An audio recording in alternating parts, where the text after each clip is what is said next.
Bonjour.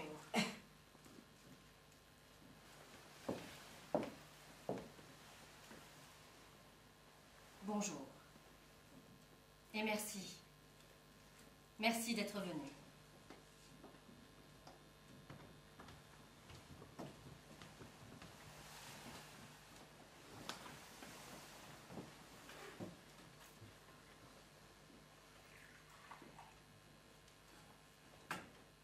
Merci.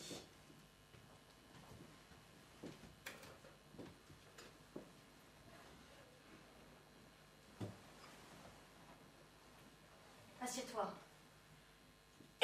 Je t'en prie.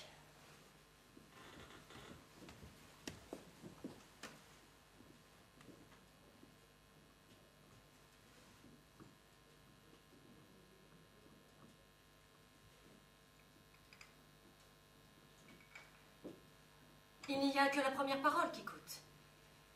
Et je me suis préparée, depuis déjà 2 jours, à être tout à fait claire et véridique. J'espère que j'y réussirai.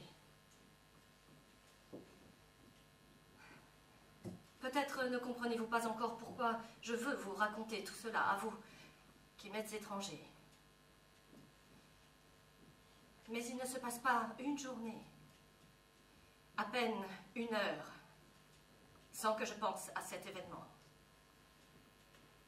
Et vous pouvez me croire si je vous dis qu'il est intolérable de rester le regard fixé sa vie durant sur un seul point de son existence, sur un seul jour. Oui, car tout ce que je vais vous raconter occupe une période de seulement 24 heures. Et je me suis moi-même souvent dit, jusqu'au délire, quelle importance si on a eu un moment de folie, un seul. Mais on ne peut pas se débarrasser de ce que nous appelons d'une expression très incertaine, la conscience. Alors j'ai pensé que peut-être cette façon absurde de me tourner vers le passé prendrait fin si je pouvais me décider à parler librement devant quelqu'un de ce jour unique de ma vie.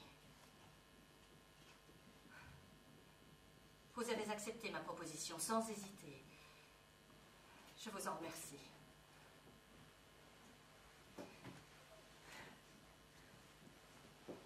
Donc, je voudrais vous raconter un seul jour de ma vie. Le reste me semble sans importance et ennuyeux pour tout autre que moi. Jusqu'à mes 42 ans, il ne m'arriva rien que de tout à fait ordinaire. Mes parents étaient de riches landlords en Écosse. Nous possédions de grandes fermes et de grandes fabriques, et nous vivions à la manière de la noblesse de notre pays, la plus grande partie de l'année dans nos terres, et à Londres pendant la saison. À 18 ans, je fis dans une société la connaissance de mon mari. C'était le second fils de la notoire famille des Wright, disons des R. Il avait servi dans l'armée des Indes pendant 10 ans. Nous nous mariâmes sans tarder et nous menions la vie sans souci de notre classe sociale. Jamais l'ombre la plus légère n'a troublé notre mariage. Les 2 fils qui nous naquirent sont aujourd'hui des hommes faits.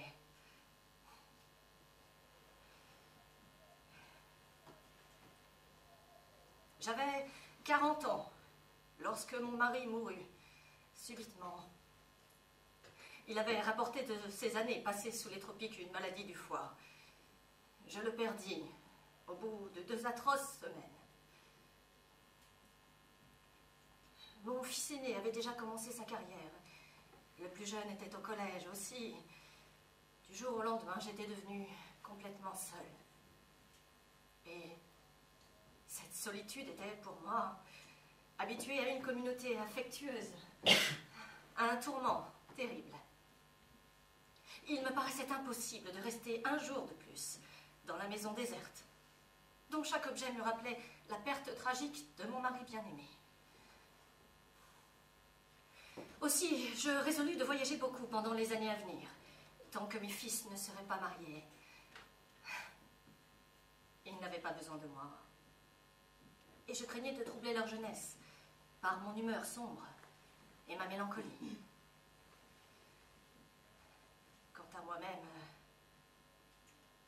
Je ne voulais et ne désirais plus rien.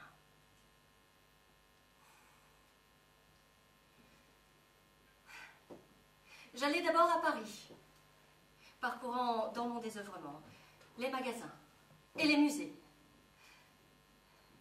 Mais la ville et les choses, tout me restait étranger. J'évitais les gens, parce que je ne supportais pas les regards de compassion polie qu'ils jetaient sur mon vêtement de deuil. Il me serait impossible de raconter aujourd'hui comment passèrent ces mois de vagabondage, mornes et sans éclaircie. Je sais seulement que me hantait toujours le désir de mourir. Mais la force me manquait pour précipiter moi-même cette fin douloureusement désirée.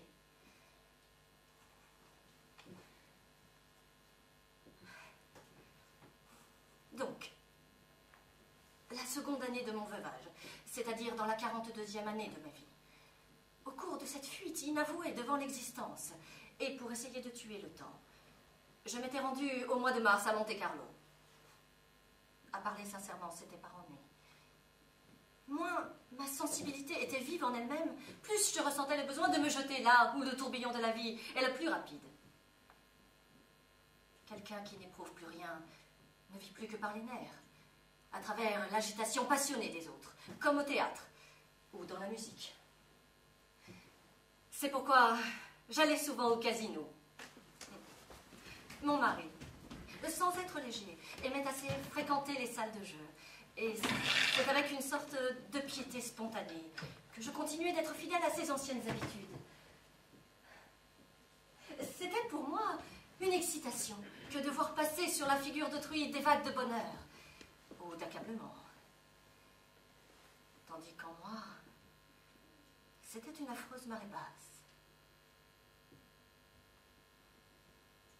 C'est là que commencèrent ces 24 heures, qui bouleversèrent mon destin pour des années.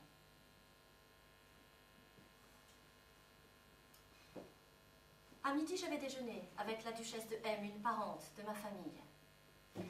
Le soir, après le dîner, je ne me sentis pas encore assez lasse pour aller me coucher, alors j'entrai dans la salle de jeu, flânant d'une table à l'autre, sans jouer moi-même, et regardant d'une façon spéciale les partenaires rassemblés là par le hasard.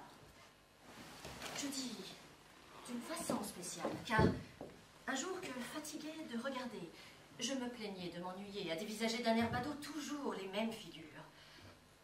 Mon mari, dont la chiromancie, l'interprétation des lignes de la main était la passion particulière, m'indiqua une façon toute spéciale de regarder, effectivement beaucoup plus intéressante.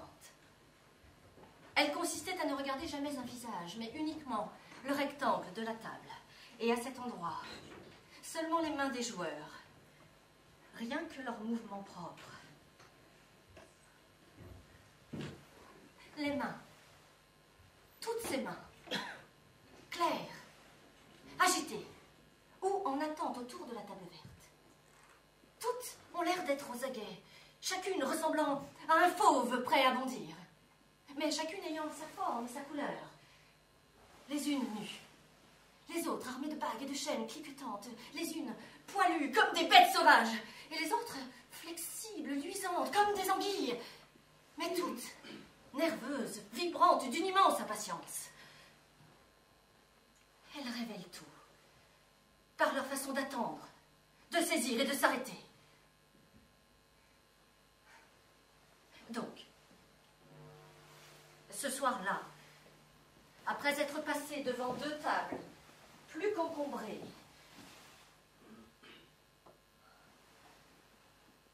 je vis, là, 2 mains comme je n'en avais encore jamais vu. Une main droite et une main gauche qui étaient accrochées l'une à l'autre comme des animaux en train de se mordre.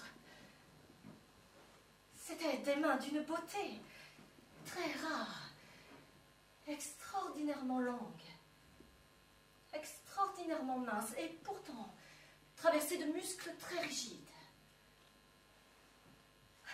Des mains très blanches, avec au bout des ongles pâles, nacrés, délicatement arrondis. Je les ai regardés toute la soirée. Ce qui d'abord me surprit, c'était leur fièvre. Ici, je le compris tout de suite, c'était un homme débordant de force, qui concentrait toute sa passion dans les extrémités de ses doigts, pour qu'elle ne fît pas exploser son être tout entier. Et maintenant, à la seconde où la boule tomba dans le trou, avec un bruit sec et mat, et où le croupier cria le numéro... Le 24! Ah! À cette seconde, les deux mains se séparèrent l'une de l'autre comme deux animaux frappés à mort par une même balle. Elles retombèrent toutes les deux. Puis, l'une d'elles, la droite, se mit péniblement à relever la pointe de ses doigts. Elle trembla. Elle se replia, tourna sur elle-même, hésita. Et finalement saisit avec nervosité un jeton.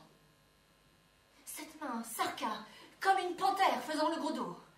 Et elle cracha le jeton de 100 francs qu'elle tenait au milieu du carreau noir. Et tout de suite, la gauche se réveilla, glissa, rampa vers sa sœur toute tremblante. Non. Jamais. Jamais encore je n'avais vu des mains ayant une expression si extraordinairement parlante. Mais maintenant, il me fallait voir l'homme, voir la figure à qui appartenaient ces mains magiques. J'eus un sursaut de frayeur. Jamais je n'avais vu un tel visage. C'était celui d'un jeune homme d'environ 24 ans. Il était mince, délicat, un peu allongé, et par là, si expressif. Tout comme l'humain, il n'avait rien de viril, semblant plutôt appartenir à un enfant, jouant avec passion. Oh! Une mèche de cheveux mouillés, d'un blond lumineux, était collée au front. Elle tombait sur le devant, comme quelqu'un qui fait une chute. Lorsque le croupier poussa vers lui 20 pièces d'or, une lumière brutale étincela dans ses yeux. Je ne pouvais m'en détacher. Si quelqu'un m'avait observé à ce moment-là, il aurait forcément pris la fixité de mon regard pour une hypnose. Je n'entendais rien, je ne sentais rien. Je ne voyais pas les gens qui se pressaient autour de moi. Mais un peu plus tard, arriva un moment terrible. La voix du croupier annonça... Mais zéro! À ce moment-là, les deux mains contractées bondirent comme pour saisir quelque chose qui n'était pas là. Alors elles s'abattirent presque agonisantes sur la table. Mais ensuite, elles reprirent soudainement vie encore une fois. Elles coururent fiévreusement de la table au corps dont elles faisaient partie. Grimpèrent comme des chats sauvages le long du tronc, fouillant nerveusement dans toutes les poches, en haut, en bas, à droite, à gauche, pour voir s'il n'y aurait pas encore, quelque part, comme une dernière miette, une pièce de monnaie oubliée. Mais toujours, elle revenait vide. Je tremblais. Toute secouée d'horreur, tellement je participais malgré moi à tous ces sentiments. Comme si c'était mes propres doigts qui là fouillaient désespérément à la recherche de n'importe quelle pièce d'argent dans les poches et les plis du vêtement, tout chiffonné. Et soudain, d'une brusque saccade, l'homme se leva en face de moi, comme quelqu'un qui se dresse pour ne pas étouffer. Derrière lui, la chaise roula sur le sol. Sans faire attention aux voisins étonnés et inquiets, il s'éloigna de la table d'un pas lourd.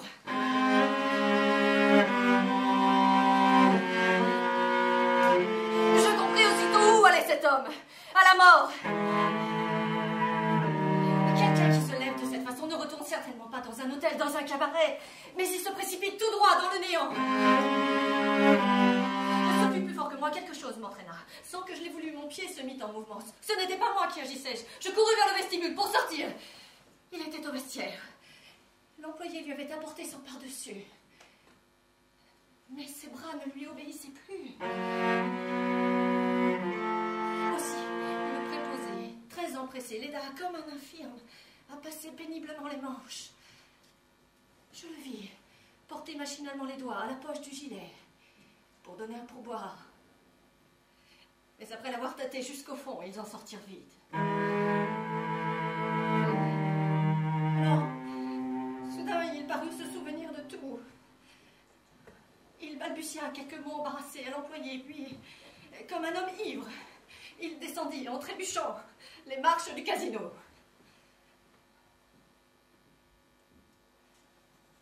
Cette scène était si bouleversante. Vite, je me fus donner mon vestiaire et, sans penser à rien de précis, tout machinalement, tout instinctivement, je m'élançai dans l'obscurité sur les pas de cet homme.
J'ai promis de vous raconter avec une sincérité absolue tout ce qui s'est passé.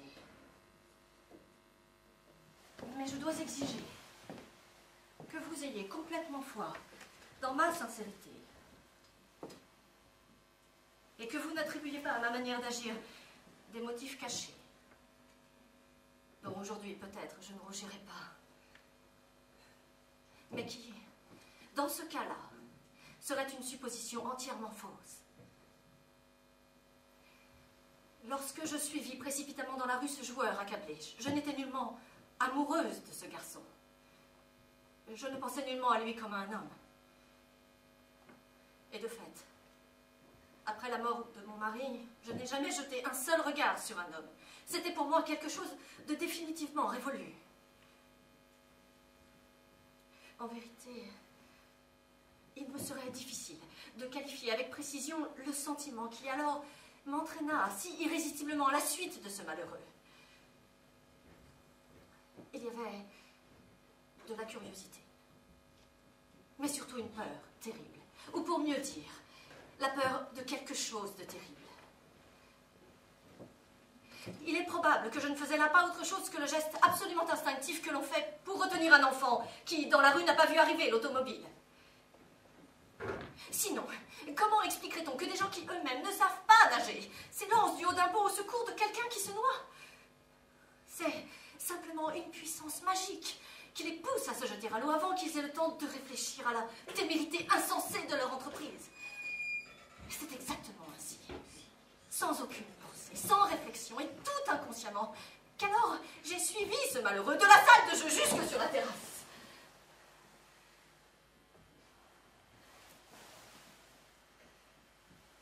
Ce jeune homme se laissa tomber sur un banc, lourdement, comme un sac. Seul tomba ainsi à mort. Et maintenant, imaginez ma situation. Je me trouvais à 20 ou à 30 pas derrière le banc.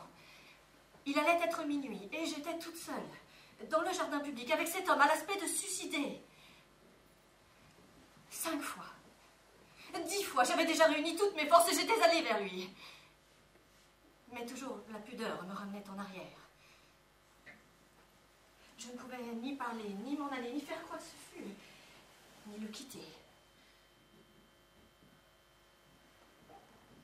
Je serais restée encore la moitié de la nuit à attendre de la sorte, quand quelque chose de plus fort que moi triompha de mon irrésolution.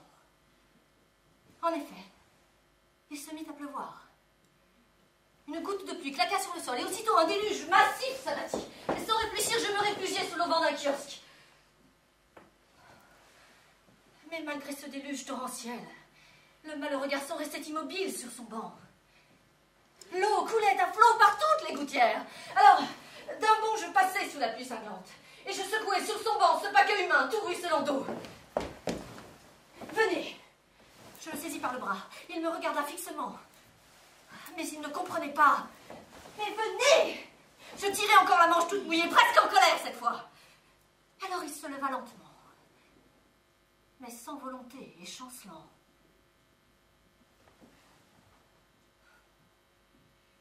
Que voulez-vous? Ah, cela, je ne trouvais aucune réponse. Je ne savais pas moi-même où aller avec lui.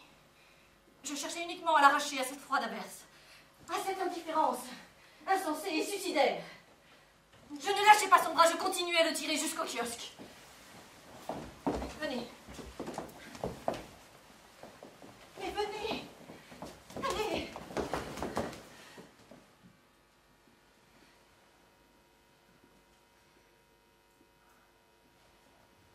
Ainsi, nous étions là, tous deux, l'un à côté de l'autre, dans ce petit espace. Je ne pouvais tout de même pas rester longtemps près de cet inconnu tout ruisselant. Il fallait absolument faire quelque chose. Le mieux pensé, j'étais de le conduire chez lui dans une voiture et de rentrer chez moi. Demain, il saura bien se débrouiller. Où habitez-vous? Je n'habite nulle part. Je suis venue de Nice ce soir même. On ne peut pas aller chez moi. Eh bien, on prendra une chambre dans un hôtel. Vous ne pouvez pas rester ici. Il faut maintenant que vous vous mettiez à l'abri quelque part. Non, je n'ai pas besoin de chambre. Je n'ai plus besoin de rien. Ne te donne aucune peine. Tu es mal tombé. Il n'y a rien à tirer de moi. Je n'ai pas d'argent.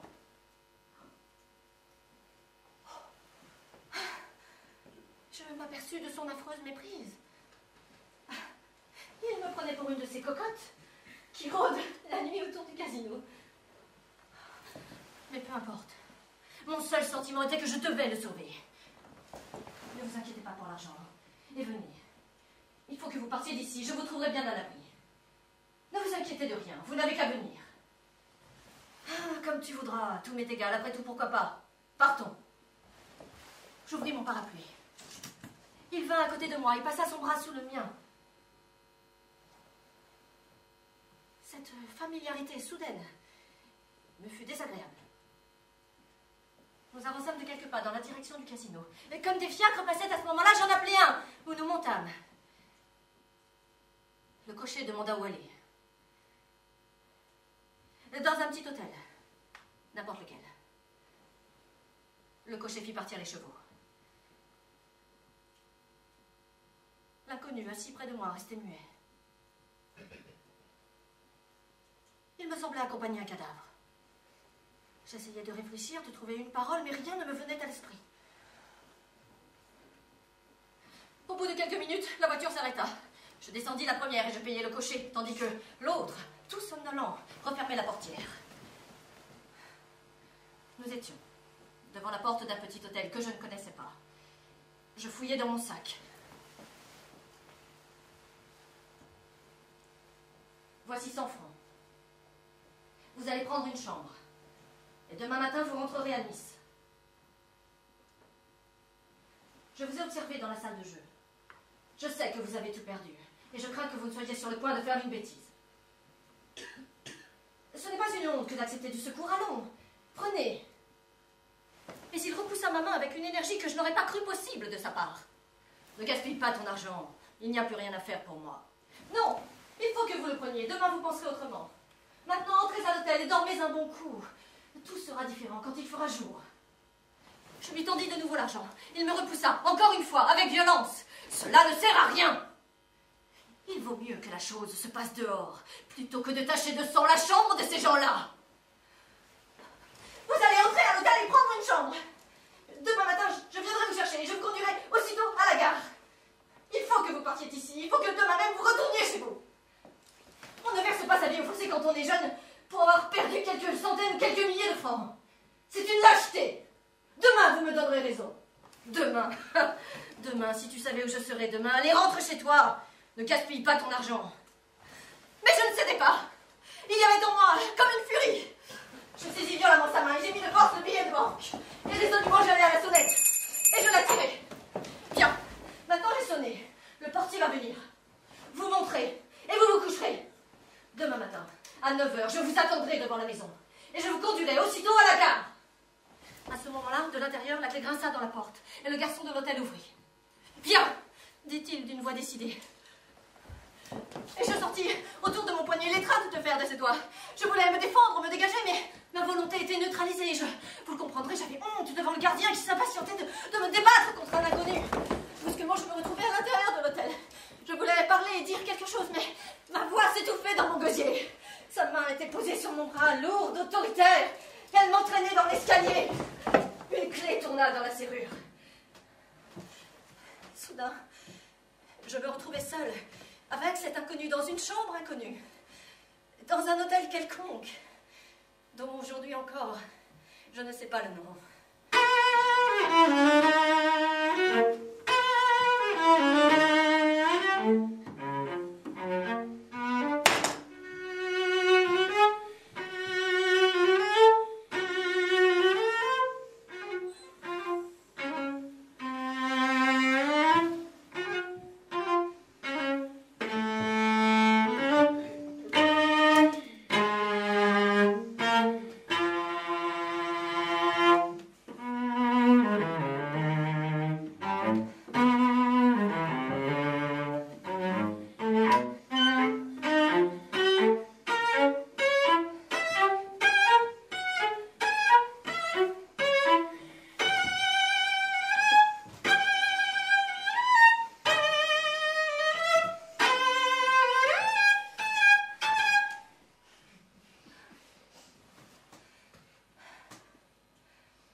Je vous jure,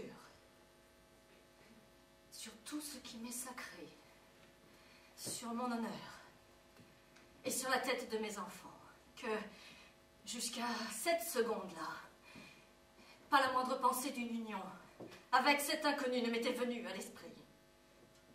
Que réellement j'étais sans volonté et que, privée de conscience, j'étais tombée soudain comme par une trappe du chemin régulier de mon existence dans cette situation.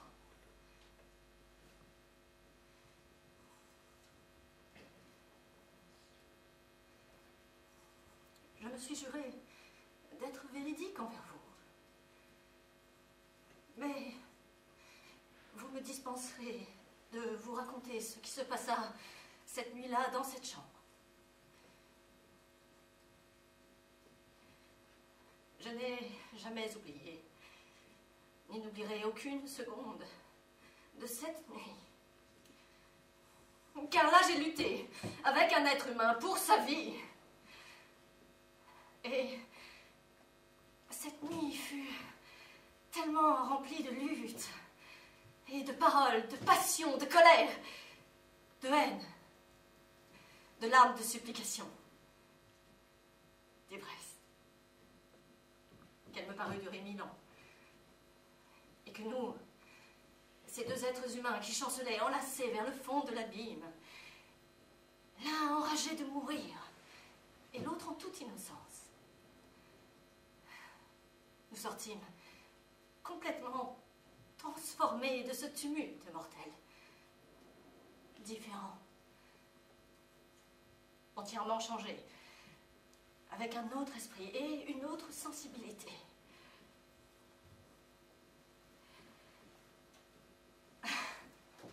Je dois pourtant vous dire un mot de la minute inouïe que fut mon réveil le lendemain matin. Je m'éveillai d'un sommeil de plomb, d'une noire profondeur comme je n'en connus jamais. Il me fallut longtemps pour ouvrir les yeux. Et la première chose que je vis fut au-dessus de moi le plafond d'une chambre inconnue. Et en tâtonnant encore un peu plus, un endroit ignoré de moi. Affreux. Je me redressai pour reprendre mes esprits. Et là, je vis près de moi un homme inconnu, demi-nu, dormant dans le large lit. Un parfait étranger. Soudain, je fus saisie d'une crainte. La crainte sauvage que cet étranger, dont je ne connaissais même pas le nom, ne se réveilla et ne m'adressa la parole. Et aussitôt je sus qu'il n'y avait pour moi qu'une seule ressource, m'habiller, m'enfuir avant son réveil, me sauver à temps pour retrouver de n'importe quelle manière ma véritable vie, pour rentrer dans mon hôtel et aussitôt, par le premier train, quitter cet endroit maudit, quitter ce pays, pour ne plus jamais rencontrer cet homme, ne plus voir ses yeux, n'avoir pas de témoins, d'accusateurs et de complices. Alors, très prudemment, avec les mouvements furtifs d'un voleur, je sortis du lit et je saisis à tâtons mes vêtements, en avançant pouce par pouce, pour ne surtout pas faire de bruit.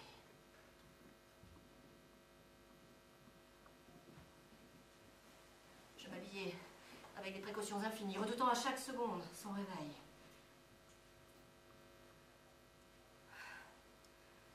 Et bientôt j'étais prête. J'avais réussi. Seul mon chapeau était resté par terre de l'autre côté au pied du lit.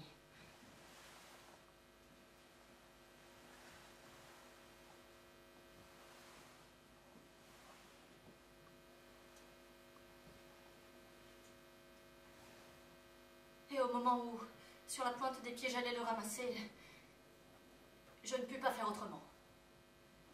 Malgré moi, il me fallut jeter encore un regard sur le visage de cet homme qui était tombé dans ma vie comme une pierre du haut d'une corniche.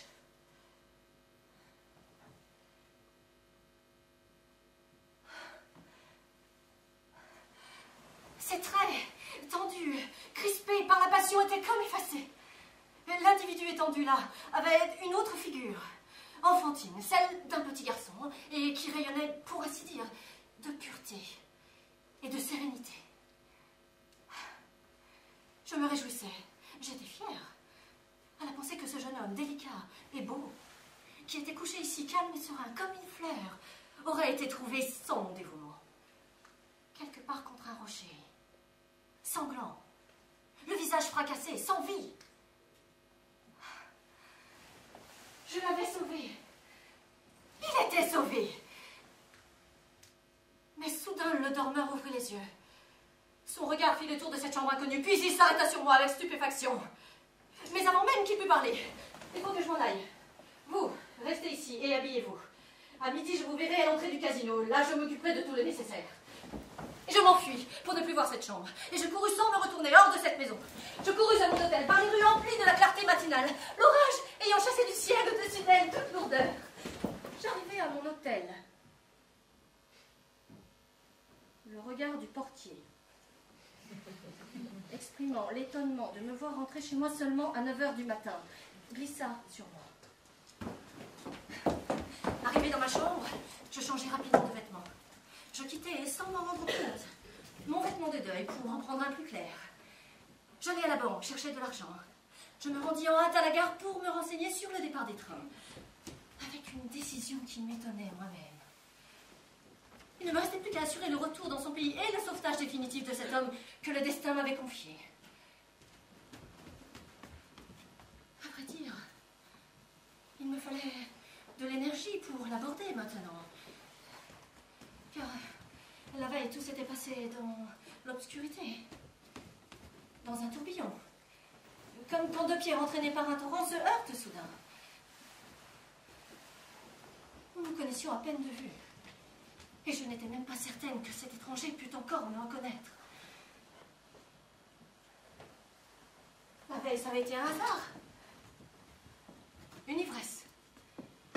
La folie démoniaque de deux êtres égarés. Mais aujourd'hui, à la clarté impitoyable de la lumière du jour, j'étais forcée de l'aborder avec ma personne, avec mon visage, comme quelqu'un de bien vivant. Mais tout cela se fit plus facilement que je ne le pensais. À peine, à l'heure convenue, m'étais-je approché du casino qu'un jeune homme se leva d'un banc et courut au-devant de moi. Il se pencha sur ma main, et il resta ainsi pendant 1 minute à me baiser respectueusement les doigts, en ne faisant que les effleurer. Puis il se recula, s'informa de ma santé, me regarda avec attendrissement. Il y avait tant de décence dans chacune de ses paroles qu'au bout de quelques minutes, toute inquiétude m'eût quittée. je l'invitai à déjeuner dans un petit restaurant.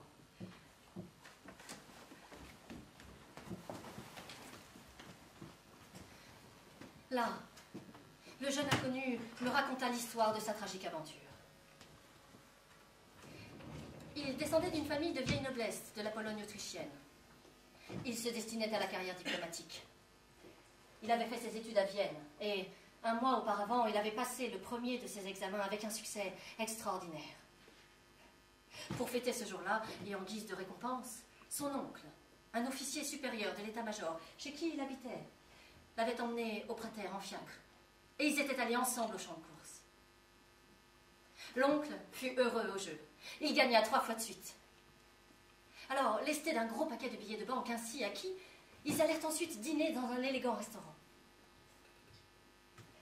Le lendemain, pour son succès à l'examen, le futur diplomate reçut de son père une somme d'argent égale à la mensualité qu'on lui faisait. 2 jours plus tôt, cette somme lui aurait semblé énorme. Mais aujourd'hui, après la facilité de ce gain, elle lui parut insignifiante et mesquine. Aussi, dès qu'il eut déjeuné, il retourna à l'hippodrome, paria passionnément et farouchement, et son bonheur, ou plutôt son malheur, voulut qu'il quittât le prater après la dernière course avec le triple de son argent. Dès lors, la rage du jeu, tantôt aux courses, dans les cafés, dans les clubs, s'empara de lui, dévorant son temps, ses études, ses nerfs, et surtout ses ressources. Il n'était plus capable de penser, de dormir en paix, encore moins de se dominer. Il avait mis en gage sa montre, ses vêtements. Et finalement, se produisit quelque chose d'épouvantable. Il vola à sa vieille tante, dans une armoire, 2 gros pendentifs, qu'elle portait rarement. Il engagea l'un pour une forte somme, laquelle, le soir même, fut quadruplée par le jeu. Mais au lieu de se retirer, il risqua le tout et il perdit. Au moment de son départ en voyage, le vol n'était pas encore découvert. Aussi engagea-t-il le second pendentif. Et obéissant à une inspiration subite, il prit le train pour Monte-Carlo, afin de gagner à la roulette la fortune dont il rêvait. Déjà, il avait vendu sa malle, ses habits, son parapluie. Il ne lui restait plus rien que son revolver, avec 4 balles. Et une petite croix ornée de pierres précieuses que lui avait donnée sa marraine, la princesse de X, dont il ne voulait pas se séparer. Mais l'après-midi, il avait vendu cette croix pour 50 francs, uniquement afin de pouvoir le soir même essayer de goûter une dernière fois à la joie frémissante du jeu, à la vie ou à la mort. J'écoutais, ému, fasciné. À aucun instant, je ne songeais à m'indigner en pensant que cet homme qui se trouvait là à ma table était après tout un voleur. Cependant, quelque chose d'autre m'effrayait dans cette confession. C'était l'éclat fiévreux qui passait dans ses yeux lorsqu'il évoquait sa passion du jeu. En parler suffisait à l'exciter. Aussi, je considérais comme mon devoir absolu de persuader amicalement mon protégé improvisé de quitter aussitôt Monte-Carlo, où la tentation était trop dangereuse. Il fallait que le jour même il partît retrouver sa famille, avant que la disparition des pendentifs ne fût remarquée, et son avenir ruiné pour toujours. Je lui promis de l'argent pour le voyage, et pour dégager la parure. Mais seulement, à la condition qu'il prît le train le jour même, et qu'il me jura, sur son honneur, qu'il ne toucherait plus une carte, ni ne participerait plus à aucun jeu de hasard. Et soudain, il allongea ses 2 mains au-dessus de la table pour saisir les miennes, avec un geste, pour moi, inoubliable, comme d'adoration et de promesse sacrée. Dans ses yeux clairs, il y avait des larmes. Je ne résistais pas à ce regard.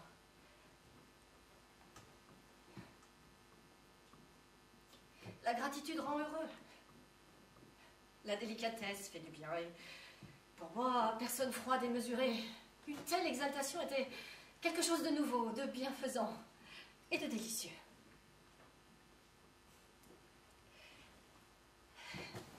sortîmes du restaurant, la mer, tout à fait apaisée, brillait magnifiquement, bleue jusqu'aux hauteurs du ciel, et seulement piquée de blanc là où planaient des mouettes. Vous connaissez le paysage de la Riviera, n'est-ce pas? Il provoque toujours une impression de beauté. Ah! Prenons une voiture et faisons le tour de la corniche. Il acquiesça, enthousiaste. Ai-je jamais été plus heureuse dans ma vie qu'à cette heure-là? Je ne sais pas. Assis près de moi dans la voiture, le jeune homme semblait rajeuni et allégé de plusieurs années. Il paraissait redevenu tout gamin, un bel enfant joueur. Si la côte était trop raide et si le cheval avait du mal à traîner la voiture, il sautait lestement pour pousser derrière. Si je citais un nom de fleur, si j'en indiquais une le long du chemin, je courais l'accueillir. Lorsque, sur la hauteur, nous traversâmes un tout petit hameau, il tira poliment son chapeau d'un geste subit. Je fus étonnée. Qui saluait-il là, lui, un étranger, parmi des étrangers? Il me dit, presque en s'excusant, que nous étions passés devant l'église et que chez lui, en Pologne, et comme dans tous les pays strictement catholiques, on avait l'habitude de se découvrir devant chaque église et devant chaque sanctuaire. Ce beau respect devant les choses de la religion m'émut profondément. Je lui demandai s'il était croyant, et il m'avoua modestement qu'il espérait sa part de salut. Arrêtez! Criai-je au cocher, et je descendis vite de la voiture. Il me suivit, surpris. Je retournai vers l'église, la porte était ouverte. Nous entrâmes. Il ôta son chapeau, plongea la main dans le bénitier purificateur, se signa et ploya le genou. Répétez après moi. Répétez après moi, je jure.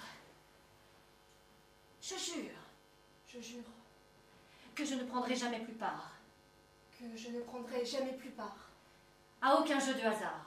À aucun jeu de hasard. De quelque nature qu'il soit. De quelque nature qu'il soit. Et que je n'exposerai plus ma vie. Et que je n'exposerai plus ma vie. Et mon honneur à cette passion. Et mon honneur à cette passion. Ces paroles résonnèrent dans le vide absolu du lieu. Puis il y eut un grand moment de silence. Panie Jezu! Dzięki Ci, że postawiłeś tego anioła na mej drodze. Ta piękna dusza przywraca mnie do życia. Panie Boże, zachowaj ją na zawsze w swojej łasce i miłości. Skruszony, klęczę tu przed Tobą i obiecuję Ci porzucić demona gry. Uchroń mnie przed wszelką pokusą. Amen. C'est Dieu qui vous a envoyé vers moi. Je viens de le remercier.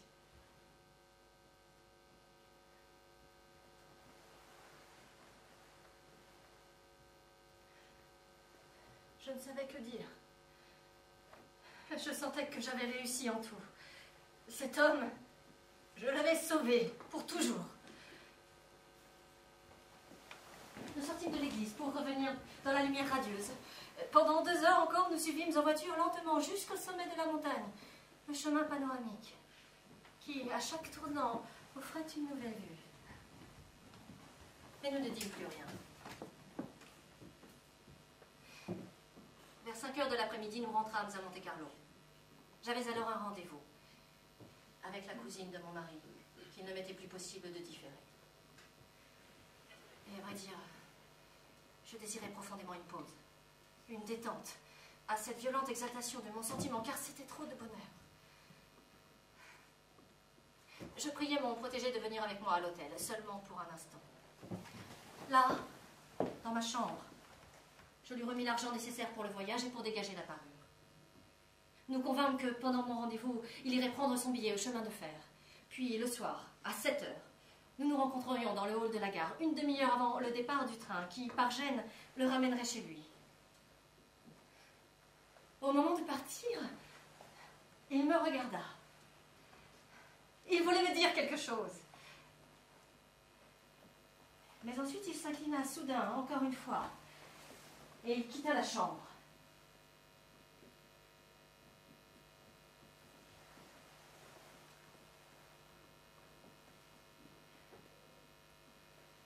Je vous ai promis d'être entièrement sincère.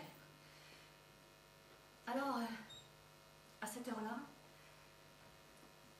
quand le jeune homme quitta la chambre et que je restais seule, j'eus la sensation d'un coup venant frapper mon cœur.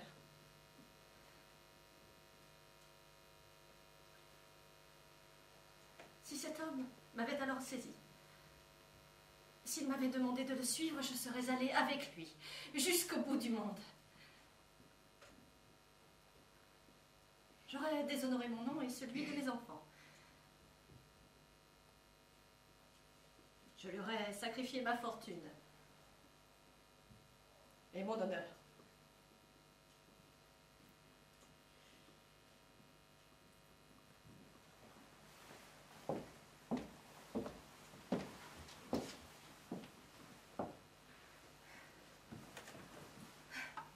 Je sortis, avec peine.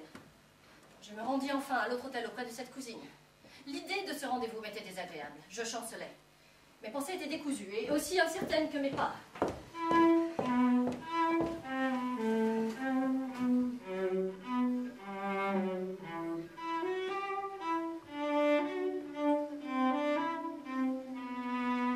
Là-bas, je restais assise. J'éprouvais un sentiment d'effroi chaque fois que par hasard je levais les yeux et que je rencontrais tous ces visages inexpressifs. Cette société était si terriblement dépourvue de filles. Il me semblait être au milieu de personnes mortes. Alors que, toujours au-dedans de moi, surgissait sa figure.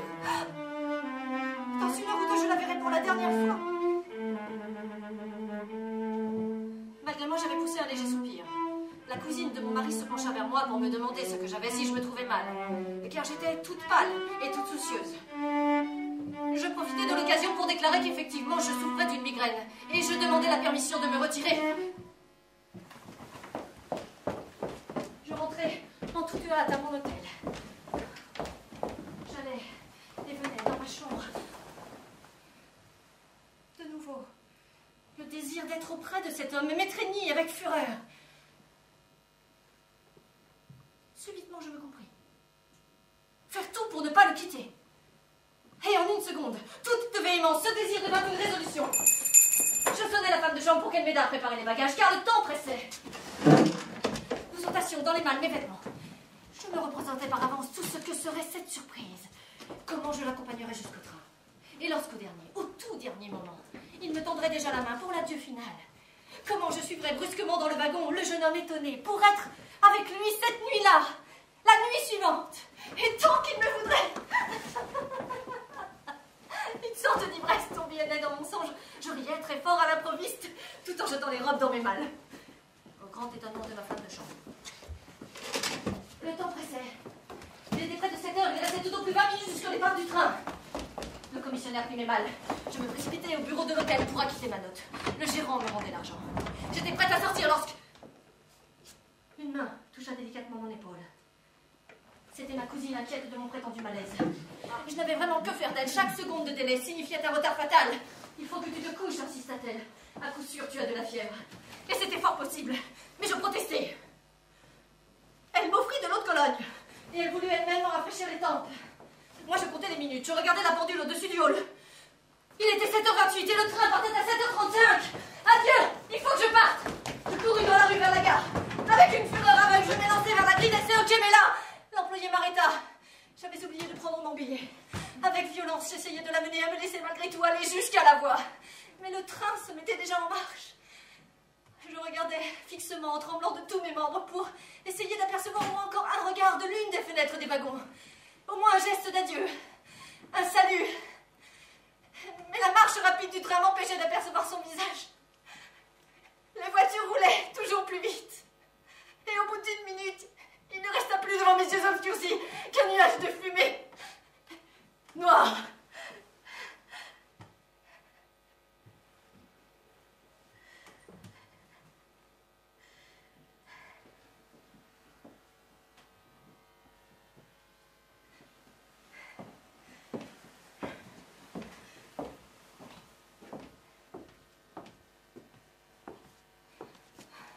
resté là, comme pétrifié.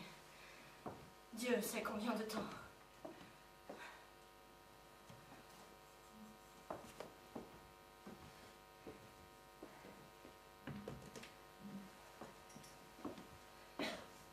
Ce que je fis ensuite ne pouvait qu'être absurde. J'ai presque honte de le raconter.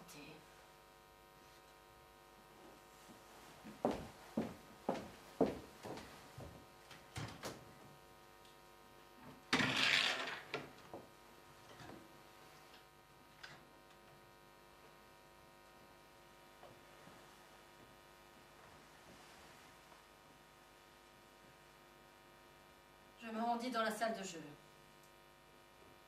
pour chercher la table où avait été sa place. Et je traversai la salle.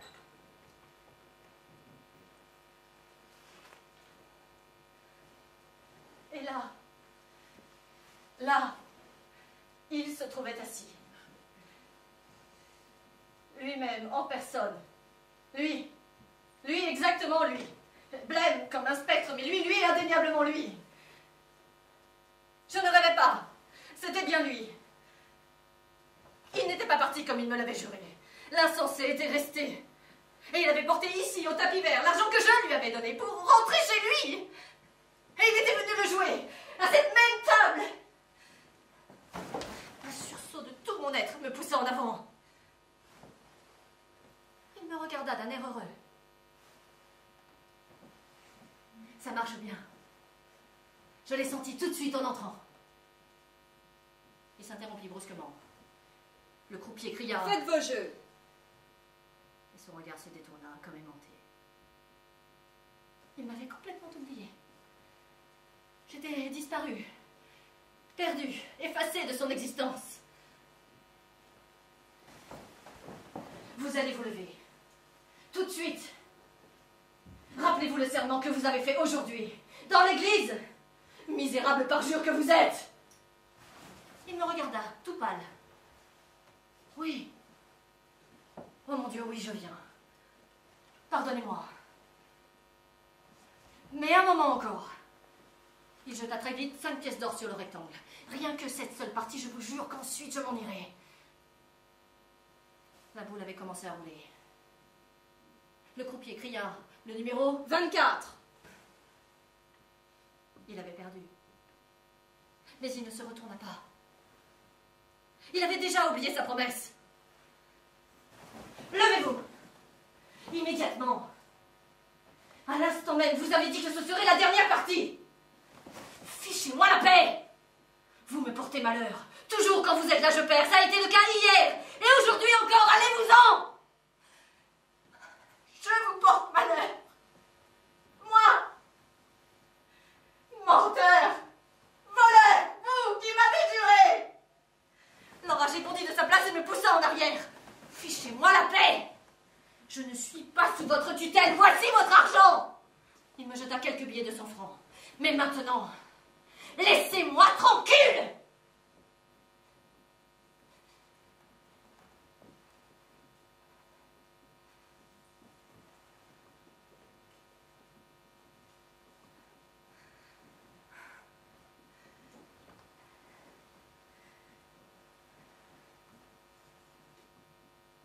Tout le monde regardait, chuchotait, insinuait des choses, riait. Il me semblait que l'on m'arrachait mes vêtements et que j'étais là, toute nue, devant ces gens pleins de curiosité. Humiliée, couverte de honte. J'étais là, exposée, comme une prostituée à qui l'on vient de donner de l'argent.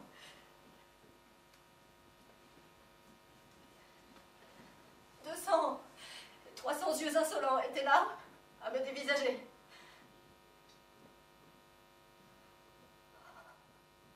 Et, en m'écartant,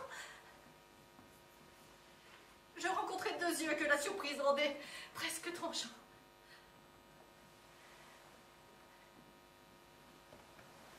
C'était ma cousine qui me regardait d'un air égaré. Je me précipitai hors de la salle. J'eus assez de force pour me diriger tout droit jusqu'au banc. Le même banc où, la veille, ce possédé s'était effondré. Et, aussi brisé que lui, je me laissais tomber.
Une dizaine d'années après, je rencontrai un jour en société l'attaché de la légation d'Autriche, un jeune Polonais. À une question que je lui posais sur sa famille, il me répondit qu'un fils de l'un de ses cousins s'était suicidé. Précisément 10 ans auparavant, à Monte-Carlo.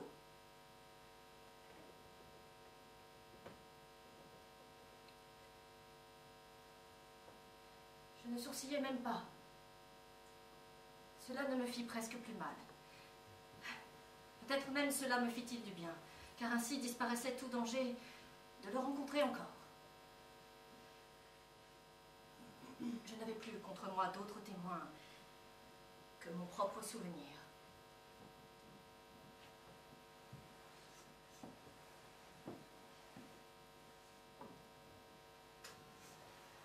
Depuis, je suis devenue plus paisible.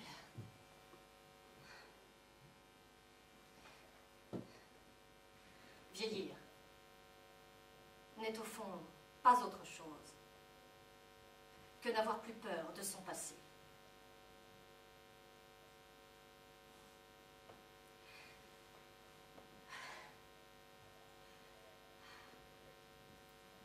Cela m'a fait du bien d'avoir pu tout vous raconter. Je suis maintenant soulagée, presque joyeuse. Je vous en remercie.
C'était la dernière de la saison en fait, donc nous allons profiter, Mona et moi, pour dire quelques mots pas très longs, pour remercier déjà le Théâtre Essaillon de nous avoir accueillis et d'avoir fait confiance dans ce projet.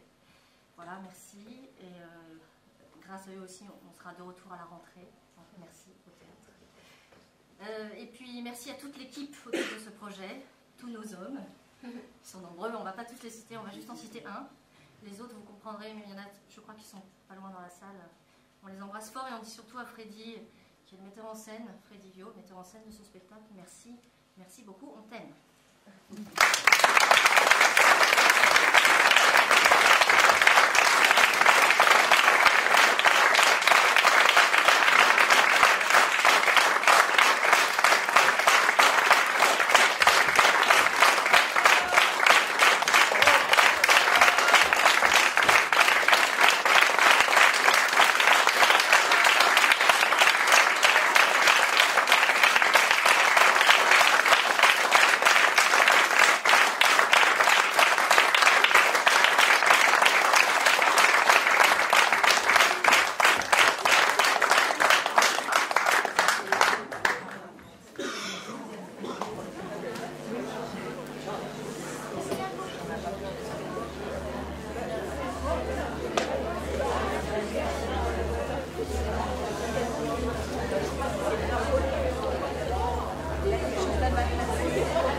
Probably.